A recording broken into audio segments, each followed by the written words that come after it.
I would like to express my personal gratitude to all of the academicians who generously accepted the invitation to participate in this webinar in preparation for the April plenary. Over its 3 decades of activity, PAS has addressed various topics that are relevant to the condition of people with disabilities, including human rights, labor, solidarity and subsidiarity, family and participatory society.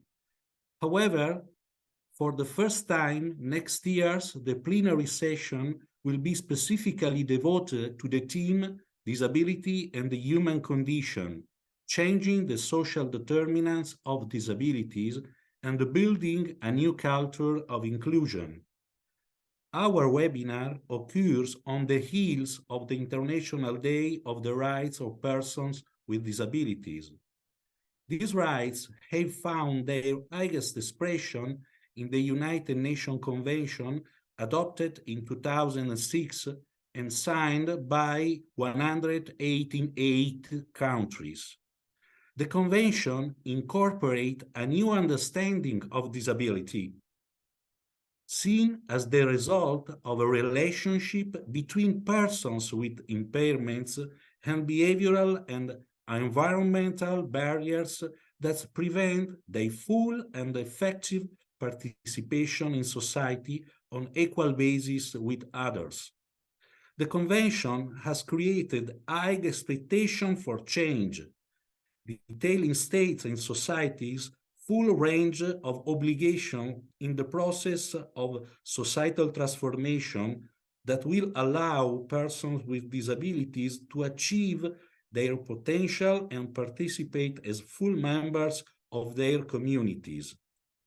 However, a recent report by United Nations Department of Economics and Social Affairs argues that despite the progress made in recent years, huge gaps remain, and many people with disabilities, both in global north and global south, still face barriers in exercising their rights and participating as full member of their communities.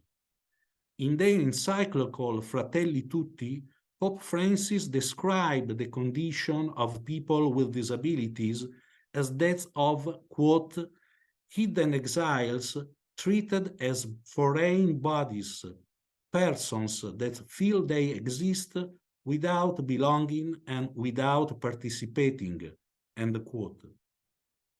To ensure the change is not just proclaimed but practiced, we need a new culture of inclusion.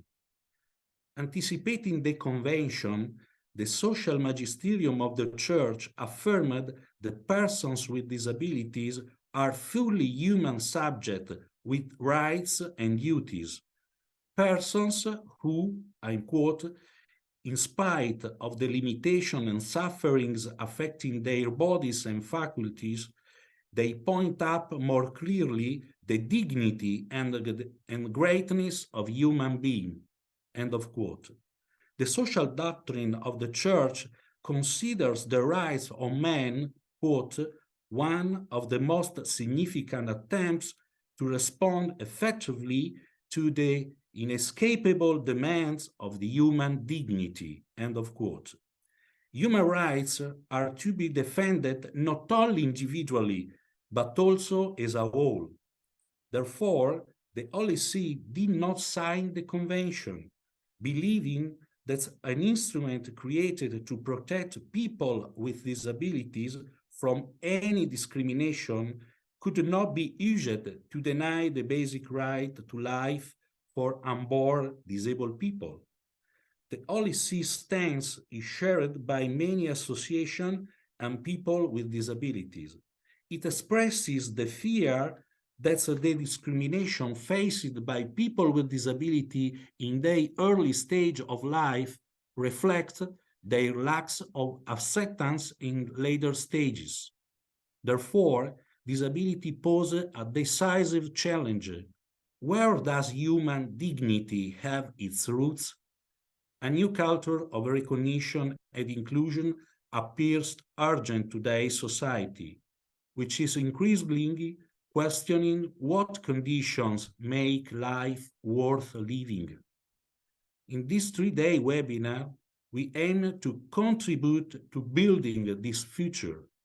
We begin by formulating the question, how to promote better human and social conditions for persons with disabilities in the contemporary world? As you have seen from the program, our work will develop in 3 sessions. The first session will focus on the relationship between disability and the human condition. Vulnerability and frailty are a part of the human condition and not only of persons with limitations.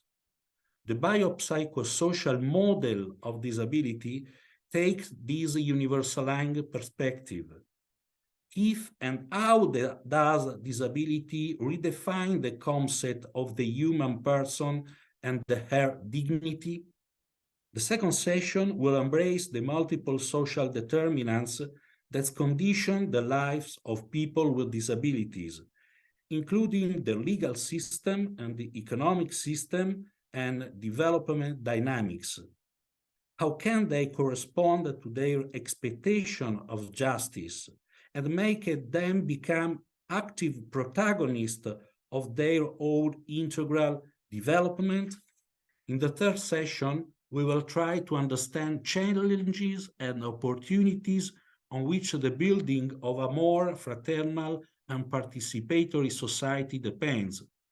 Participation begins with removing barriers and can also be seen as more than joining in or even belonging, significant as these are.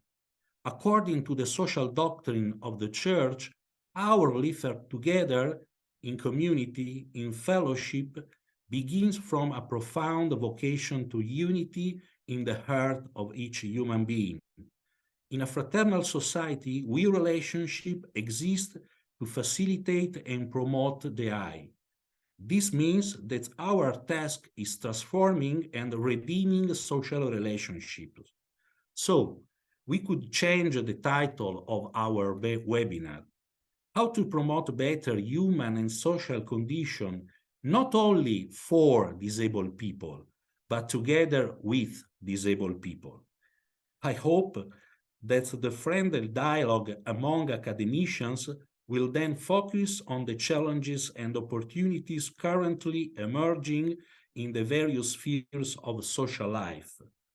The diverse geographic origin of the academicians constitute a precious added value because it allows the dialogue to develop within a global horizon, embracing the multiple experiences of persons with disabilities in the world. Finally, participation in the webinar is extended to all academicians, who together with speakers will be able to enrich the debate with further reflection and suggestion for the 2024 plenary. Many thanks for your attention and sorry for my English.